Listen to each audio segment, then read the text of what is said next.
This is the Bahamas Tonight, the Northern Edition. Good evening, all. I'm Megan Shepard. Thank you so much for joining us. Topping news, Prime Minister, the Right Honourable Perry Christie, giving a positive forecast for the island's economy while in Parliament last evening. The nation's leader says, based on mid-year indicators provided by the Grand Bahama Port Authority, the Grand Bahama economy appears to be headed in the right direction as land sales have increased, construction permits have almost doubled over the same period last year, and confidence among local and international investors is improving. The Prime Minister says the tourism industry is showing good signs as airlift is on the upswing, and he notes that he wants the same growth for the cruise sector. However, he says improvements must be made to cruise port facility and to the cruise product to generate a higher level of visitor satisfaction. With a view to achieving this goal, the relevant agencies in my government, led by the Office of the Prime Minister, will engage in the coming weeks in negotiations with a major cruise line, the Grand Bahama Port Authority, and Hutchison Vampore for a new port facility, major attraction, and improved profit. We cannot be prisoners to an agreement where it is said that the government cannot do anything, even if it wants to, with a cruise line to increase jobs because Hutchison Vampore has to agree. The Prime Minister says it is important that the government, Hutchinson, and the Port Authority share a common vision on how Grand Bahama should progress. It becomes particularly important for me and my government because as we review the provisions of the Hawksbill Creek Agreement, Mr. Speaker, which are shortly to expire, ensure greater compatibility between the interests of Grand Bahama Port Authority and the interests of government and the Grand Bahama as a whole. The objective will be to ensure that the Grand Bahama Port Authority becomes a more vibrant entity, working hand in hand with the government to foster national development in a framework which is relevant to changing times. The nation's leader says the Memorandum of Understanding formally executed between the government, Port Authority, Hutchison Ports, and Mediterranean Shipping Company for the Phase 5 of the Freeport Container Ports will be tabled soon in Parliament. The expansion carries a price tag of $210 to $250 million and is projected to deliver 150 direct jobs and 450 indirect jobs in the Grand Bahama economy. Freeport's pristine environment being threatened by indiscriminate dumping.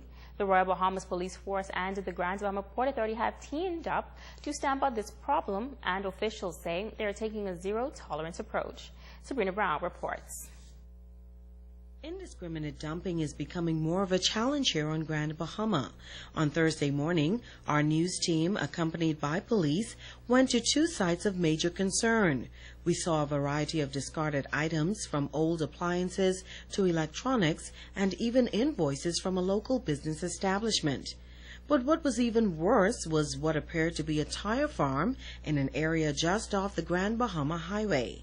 We caught up with City Manager at the Grand Bahama Port Authority, Troy McIntosh, who said illegal dumping is an issue that the port continues to battle, and it is quite expensive to clean up. Persons that are in various line of work, obviously, you're going to have stuff to dispose of, but we want you to ensure that you calculate for that cost and then dispose of that stuff properly. We spend in excess of $24,000 cleaning up. And again, these are unbudgeted items. And so obviously that isn't something we want to do because those monies are actually slated for maintenance of the city and other things. It's never ever slated for illegal dumping or indiscriminate dumping. Environmental Manager Nakira Wilshcombe says indiscriminate dumping is not only an unforeseen expense, but an environmental hazard as well. When you put such waste on our land, it has a potential of leaching into our groundwater resources. And so we want people to be mindful of this.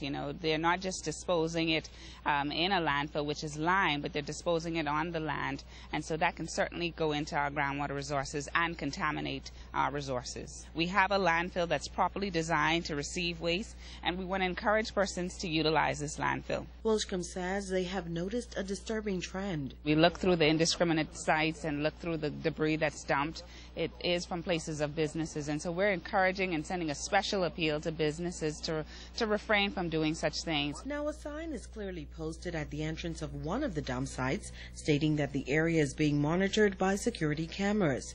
But that apparently does not deter the culprits. Inspector Henry Roll says if caught, the perpetrators can be prosecuted and fined up to $5,000. Yeah, we are advising those persons to cease and desist. As a matter of fact, based on our investigative results here, we discovered that there's a number of persons who we have been looking at in the very near future to find out the reason why and who have been doing this act. As I would like to say to them that once we come to conclusion, they will be amenable to the law. Sabrina Brown, ZNS Network News.